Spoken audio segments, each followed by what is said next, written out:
All right, ladies and gentlemen, so let's go ahead and get started. Do not disturb is on, so that's how you know we mean business.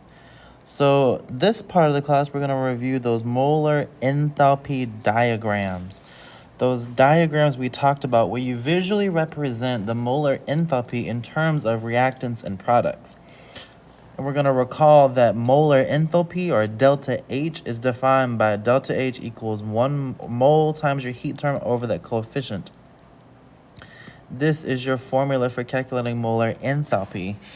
And all enthalpy is, these diagrams are measuring heat exchange or energy exchange. Particularly, these diagrams are showing how much energy is needed to start a reaction. So these enthalpy diagrams are graphical representations of the changes between reactants and products, particularly the change in energy. They can be shown with or without activation energy. And all activation energy is the amount of energy required to start a reaction, or the top of the hill. That's the top of the hill in terms of a reaction diagram or an enthalpy diagram. And a lot of the times you'll see it abbreviated as E sub A for activation energy. It's a pretty common substitute for activation energy. And these reactions can be catalyzed or not. And all a catalyst does is it lowers the hump. It lowers the energy needed. It lowers the energy needed to make the reaction happen, making the reaction happen faster because there's less energy required. But it's not used up in the reaction. It just speeds it up. So if you're talking about something that's catalyzed, you must show it. So think about it in terms of when you were in biology and we were referring it to those enzymes and how they catalyze things and processes. So in the event you have to make a enthalpy diagram, there are some things you must do. You have to label your reactants, label your product. If you're given delta H values, you must report them. And you always have to label your axes so we know what you're talking about. In science, graphs are important, especially if they're properly labeled, so you must label them as such. And when I say label your reactants, if you're given specific compounds, you have to use them. And if you're given specific products, you have to use them. Now, if they're generally talking about this reaction has a certain amount of reactants and requires this amount of energy to make a certain amount of products, those are generalizations, and we can just simply use reactants and products. But if I give you specific reactants, you must use them in the graph. All right, so let's talk in terms of an enthalpy diagram with activation energy for an endothermic reaction.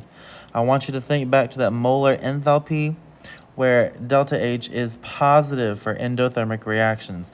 That means I have to put in energy for it to go. I have to put in heat or put in energy.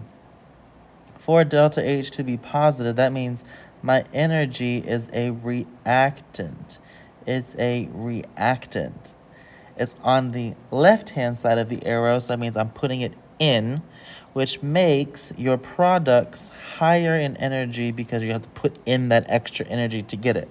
So we represent that here and here, where we connect the two. And the part where I crest the hill right here, that's where my reaction starts. That's where we put the reaction to start. Or, as you can see in the reddish color I have here, I've catalyzed my reaction.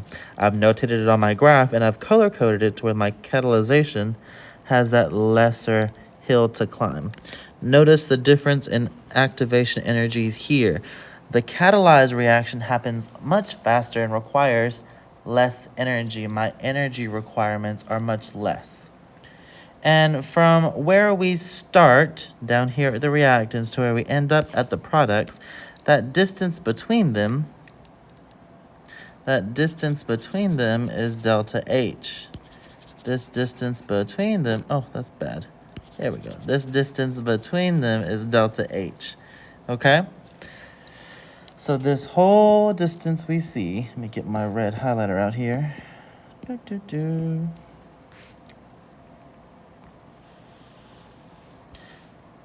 This entire red zone is delta H. The difference in energy requirements from start to finish. There we go. The difference in energy requirements from start to finish. Now, I must put in enough energy to climb this hill, get here, because my reaction does not start till I hit here, and then I start making my products. Notice how I have catalyzed and uncatalyzed reactions that are color-coded here as red and white. But no matter which one I'm talking about, I have to crest the hill before my reaction starts. Notice how my axes are labeled properly. I've even titled it for you. So make sure your graphs are consistent, where your x-axis is time, your y-axis is energy, and you're reporting your reactants and products relative to the condition you're given. If I have an endothermic reaction, that means I have to put in energy as a reactant to push the reaction up the hill to meet activation energy requirements to produce products. That's what that means. And if the catalyst lowers the activation energy, that makes good sense for the hump to go down, but it still needs the same energy. It just happens faster, or the requirements for it to happen are lower, so it happens faster. That's another way to think about the differences between catalyzed reactions and uncatalyzed reactions in terms of these diagrams. All right? Now, I can also talk about the same situation very generally. This is a very general graph, along with this is a very general graph. This graph, however, has activation energy mentioned to it, those humps, that activation energy. This graph does not. This is just in terms of generalized reactions of the energy requirements for those reactions. So I'm going to go ahead. I see my delta H zone. I'm going to go ahead and color that as such for us. I know that anywhere I talk about in here is delta H, the difference between reactants and products. And notice how much higher your products are than your reactants. I know this is an endothermic reaction. This is an endothermic reaction because my products are higher than my reactants. I had to put in energy to climb that hill, or I had to put in energy to go up the elevator. Capiche? Delta H is always that difference in energy, and we can represent that very generally with the terms reactants and products, or we can use specific ones if we're given to us. So this is a way we can represent endothermic reactions without any mention of activation energy. You're just talking in general terms of how much energy is required to turn these into this. I have to meet this energy threshold, okay? So you can talk in terms of with activation energy or without activation energy. If you're talking about it with activation energy, that's how you get these humps. If you're talking about it without it, that's just how you get just these different levels. So those are endothermic, so that if energy can go in, the same process happens as energy comes out. Now we're moving into exothermic reactions, where exothermic reactions are that negative delta H value. Heat is coming out, which makes energy or your heat term a product. So on the right-hand side of the arrow, where this endothermic reaction, where your energy is a reactant on the left. So in exothermic, our energy is on the right as a product, and therefore your products are lower in energy than the reactants because all of that excess energy is expelled into the environment and into making those products. So you're going down the hill. You go down the hill. My reactants and my products are much lower than each other. My products are lower than my reactants. Notice how you have this energy hump here, these activation energy requirements. This is activation energy references. I'm going to go ahead and annotate that delta H window is right here and right here. So this whole region is delta H. the difference in energy between reactants and products, notating that my products are lower than my reactants, making it exothermic. This is an exothermic reaction. That negative delta H. My axes have stayed the same. Time and energy. I have labeled all of the things I am given, even down to my activation energy requirements here. So notice the reaction technically doesn't start till I crest the hills and I start producing products after my energy requirements were met.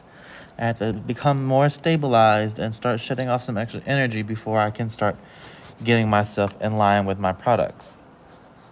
Or I can talk about it very generally in terms of just reactants and products energy levels, very generally here with no activation energy humps. I have no hump requirement or any reference to how much actual energy it takes. I just know I'm higher than my products. All right? Those axes are the same here. They're pretty self-explanatory where the distances are labeled like this for us. So I'm going to go ahead and highlight those delta H regions just for consistency's sake. Let me get a little bit bigger of a tool here so it goes a little faster. So we know that all this is delta H. That's going to be a lot of heat energy release for us. And I can put it in terms of an equation here where you're given specific products, specific reactants, and specific products. The only thing new is this heat term here. So at this point in the class, we're starting to realize what's a reactant and what's a product. So we see it here. If I cut my equation in half, on the left-hand side of the arrow, I have reactants. On the right-hand side, I have products. And I notice that on the product side, I have my heat term. My heat term is a product. That means heat is produced. And if heat is produced as a product, that means I have an exothermic reaction where delta H is negative. So automatically I know that this is a negative delta H process, and I can treat it as such. So if it's a negative delta H process, my reactants are higher than my products, or my products are lower than my reactants. So we're going to write them as such. So I take my reactants here, and I put them on the graph.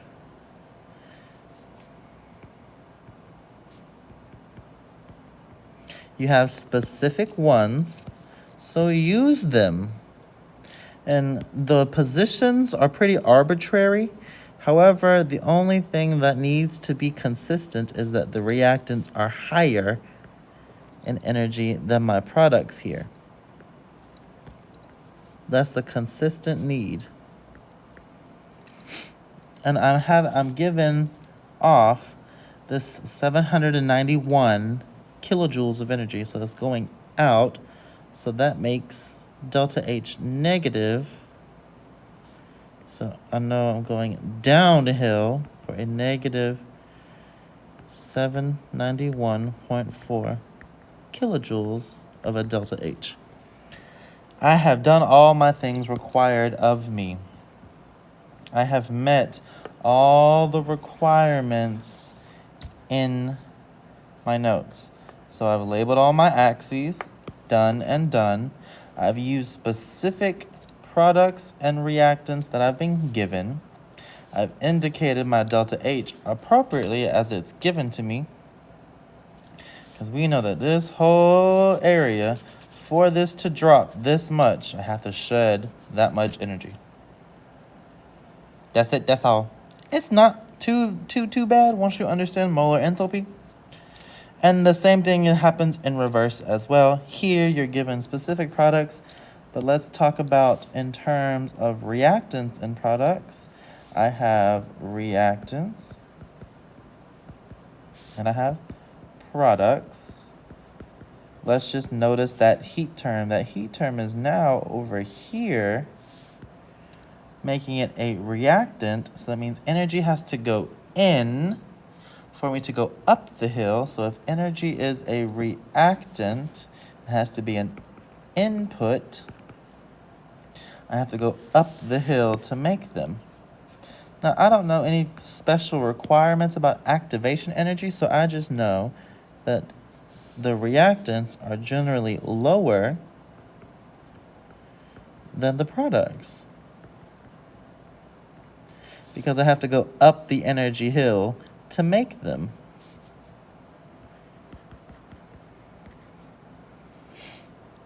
So that means I have to go from here to here, and that value is a positive 78.80 kilojoules of a delta H. There you go. That's it. That's all. That's how you make these molar enthalpy diagrams. Now, if I give you more information about activation energy curves and how to build the curve, you are very much expected to know how to interpret these kinds of graphs. Now, is it very possible that I'll give you a graph and have to make you indicate where the reaction starts? Most definitely. So you should be very familiar with the reaction starts at the top of the curve or the crest of the curve. Once you meet your energy requirements, then you start going down the hill. And then if I give you two lines, you should be able to tell me which one's catalyzed by knowing which one has a smaller activation energy here. Those are your lines to compare energy requirements. So that's it. That's all.